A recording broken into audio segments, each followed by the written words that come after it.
அனைவருக்கும் வணக்கம். இன்னைக்கு நம்ம பார்க்க போகிற general studies previous year question. Annamalai பல்கலைக்கழகம் ஆரம்பிக்கப்பட்ட ஆண்டு. அண்ணாமலை பல்கலைக்கழகம் ஆரம்பிக்கப்பட்ட ஆண்டு 1929. இது மட்டும் இல்லாமல் தமிழ்நாட்டில் இருக்க முக்கியமான பல்கலைக்கழகங்கள் எப்போ ஆரம்பிச்சிருக்காங்க, எங்கெங்கே ஆரம்பிச்சிருக்காங்கன்னு பார்க்கலாம். அழகப்பா பல்கலைக்கழகம். அழகப்பா பல்கலைக்கழகம் காரைக்குடியில் இருக்குது. எந்த வருஷம் ஆரம்பித்தாங்கன்னா 1985. அண்ணா பல்கலைக்கழகம் சென்னை 1978 ஸ்டார்ட் பண்ணியிருக்காங்க. அண்ணாமலை பல்கலைக்கழகம் சிதம்பரம் 1929.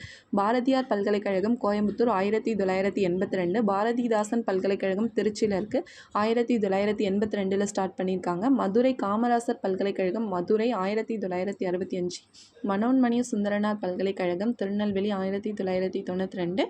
அனைதரசா மகளிர் பல்கலைக்கழகம் கொடைக்கானல் 1984. தமிழ்நாடு டாக்டர் எம்ஜிஆர் மருத்துவ பல்கலைக்கழகம் சென்னை 1989 ஸ்டார்ட் பண்ணியிருக்காங்க. டாக்டர் அம்பேத்கர் சட்ட பல்கலைக்கழகம் சென்னை 1998. தேங்க்யூ.